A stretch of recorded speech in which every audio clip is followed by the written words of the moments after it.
Assalamualaikum warahmatullahi wabarakatuh. Waalaikumsalam warahmatullahi wabarakatuh. Alhamdulillahirabbil alamin. Wassalatu wassalamu ala asyrofil anbiya'i wal mursalin wa ala alihi wa ashabihi ajma'in. Amma ba'du.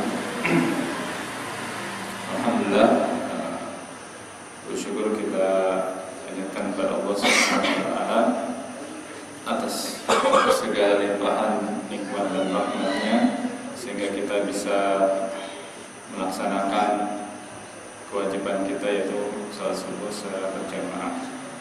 Dan tak lupa marilah kita aturkan salawat dan salam kepada junjungan kita, uswah dan qudwah kita Rasulullah sallallahu alaihi wasallam beserta keluarga dan sahabatnya dan pengikut yang istiqomah hingga yaumul akhir nanti, dan mudah-mudahan kita semua termasuk di dalamnya. Amin ya rabbal alamin. Pada kesempatan kultum pagi hari ini, insyaallah kita akan sedikit mentadabburi dari beberapa ayat dalam Al-Quran. Mungkin surat yang sering kita baca yaitu surat Al-Fatihah, di mana surat Al-Fatihah ini merupakan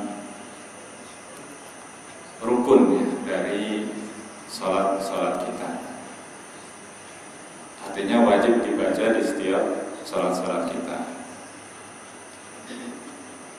Oleh karena itu pentingnya kita untuk sedikit memahami lebih mendalam agar bacaan yang kita baca setiap sholat kita pahami, kita hayati, dan insya Allah bisa kita amalkan dalam kehidupan sehari-hari.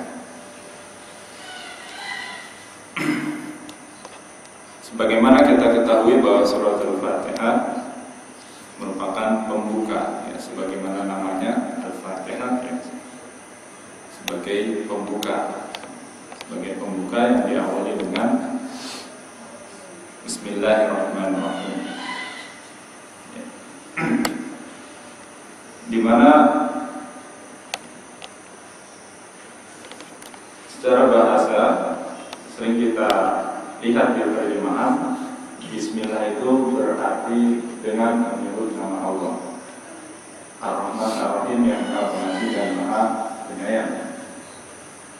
Namun kalau kita teliti lebih mendalam lagi, kata bi ya, atau huruf ba dalam kalimat Bismillahirrahmanirrahim punya berbagai macam makna.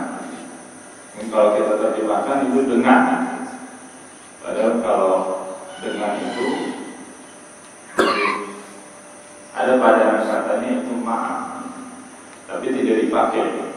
Yang dipakai itu huruf ba, dobi. Ada beberapa makna dari huruf ba di awal kata Bismillahirrahmanirrahim ini. Mungkin akan kita bahas dua saja, yaitu huruf ba ini bermakna as-sahabah. As-sahabah itu artinya sesuatu yang dekat dengan kita. Artinya ketika kita mengucap Bismillah gitu ya, bahwa kita sesuatu yang dekat dengan kita, yaitu Allah itu ketika kita mengucap Bismillahirrahmanirrahim, kita menyertakan Allah dalam segala aktivitas kita. Jadi makanya di dalam satu hadis diterangkan bahwa suatu amalan yang tidak dimulai dengan Bismillah maka akan terputus. Ya, terputus maksudnya tidak ada keberkahan di dalam amalan tersebut atau dalam amalan tersebut. Karena tadi ketika kita memulai dengan Bismillah maka kita menyertakan Allah dalam setiap aktivitas kita. Allah menjadi as-sahabah, jadi sesuatu yang dekat. Dan makna yang kedua itu huruf ba ya, di sini diartikan dengan al-insaf. Al-insaf itu lebih, kalau ibaratnya seperti menempel, seperti langit. Jadi ketika kita mengucapkan Bismillahirrahmanirrahim berarti sangat dekat sekali kita dengan Allah Subhanahu wa taala. seperti lem, seperti menempel. Jadi ketika kita mengucap bismillah dalam setiap aktivitas kita, maka seolah-olah kita mengajak Allah menyertai kita dalam setiap kegiatan kita, dalam setiap amalan kita, sehingga kita merasakan pengawasannya Allah, merasakan kebersamaannya Allah, merasakan pertolongan Allah Subhanahu wa Ta'ala. Ini sangat luar biasa sekali. Apabila kita mengamalkan kalimat ini di dalam setiap amalan kita. Dan ini memang diajarkan dan disunahkan ya, ketika kita memulai suatu aktivitas dengan baca bismillah. Dan banyak dari aktivitas kita yang dituntut oleh Rasulullah itu, misalkan ketika mau makan, kita mau bekerja, ketika kita mau masuk kamar kecil dan keluar dari kamar kecil, itu ada doa-doa yang diajarkan oleh Rasulullah SAW. Namun kan doa ini sangat banyak sekali, doanya sangat banyak sekali.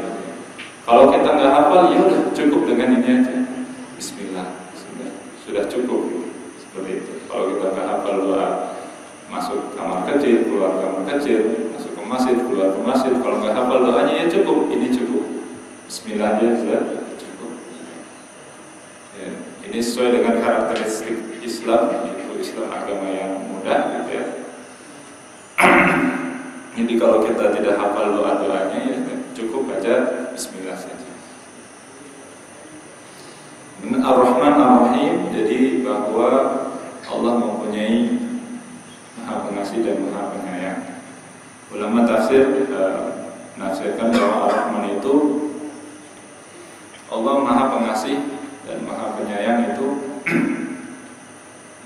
yang bersifat meluas. Artinya apa? Ya semuanya dikasih rahmatnya Allah Subhanahu wa Ta'ala, rahmatnya Allah Subhanahu wa Ta'ala. Baik orang mukmin, orang kafir itu mendapatkan rahmatnya Allah Subhanahu wa Ta'ala.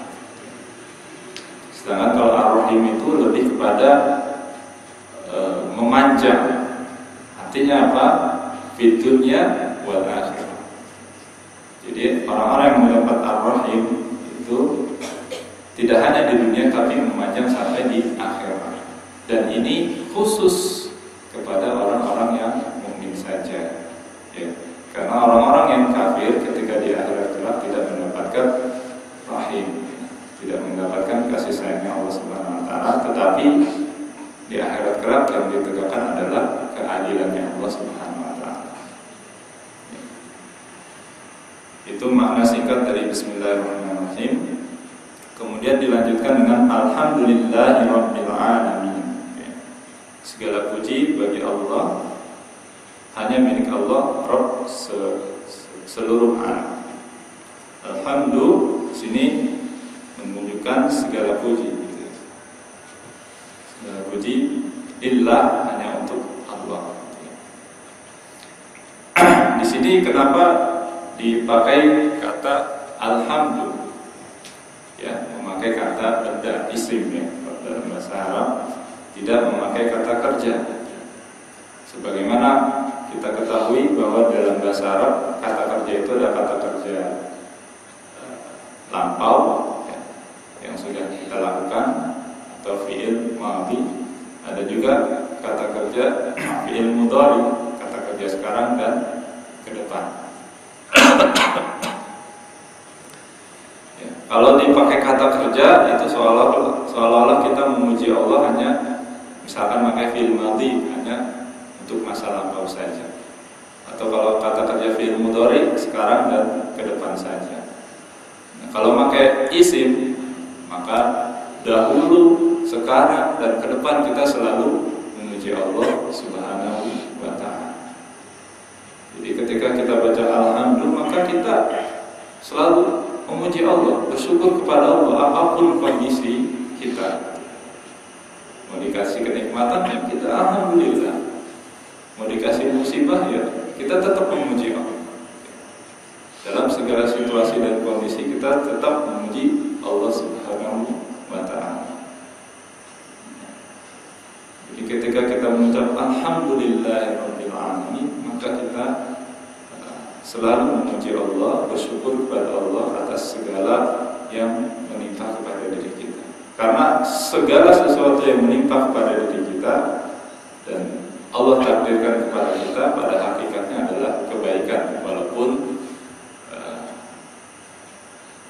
kita sekarang belum mengetahuinya. Terkadang kita mengetahui kebaikan itu setelah beberapa tahun kemudian atau beberapa saat kemudian gitu. Kita harus selalu memuji Allah Subhanahu wa ta'ala. Jadi ketika kalau kemarin materi kultum saya sebelumnya bahwa kita selalu harus berhusnuzon kepada Allah Subhanahu wa ta'ala, itu salah satunya dari perkataan dari ayat Alhamdulillahirabbil alamin. Kemudian diulang lagi Ar-Rahman Ar-Rahim. Tadi sudah dijelaskan, ini sebagai penekanan saja. Kemudian dilanjutkan dengan ayat Maliki Yaumiddin, Raja di hari pembalasan atau hari kiamat. Nah, ini dipakai kata Malik, Allah sebagai Raja, sebagai Raja di hari pembalasan atau di hari kiamat. Kenapa dipakai kata Malik? Karena memang sifat Allah yang dominan ketika di hari kiamat nanti adalah sifat seperti raja, yaitu penegakan hukum, penegakan keadilan. Jadi sifat dominan bukan Ar-Rahman lagi, tapi Malik Yaumiddin, sebagai Malik, sebagai raja, yaitu penegak hukum atau penegak keadilan. Mana-mana yang melakukan kebaikan, Allah berikan ganjaran dengan sempurna, dan ketika dia melakukan keburukan, Allah memberi ganjaran juga dengan sempurna tanpa dikurangi sedikit pun. Kemudian ayat berikutnya Iyyaka na'budu wa iyyaka nasta'in. Jadi hanya kepada Allah, ya, hanya kepadamu, ya, kami menyembah, dan hanya kepadamu kami memohon pertolongan. Ya. Di sini didahulukan objeknya dibanding pekerjaannya. Biasanya kalau dalam bahasa Arab itu pekerjaannya dulu baru objeknya, atau fi'il fa'il. Pekerjaannya dulu baru objeknya atau maf'ul bihi. Tapi di sini dia dahulukan justru objeknya dulu, iyyaka, hanya kepadamu na'budu, kami menyembah, wa iyyaka nasta'in, hanya kepadamu kami mohon pertolongan.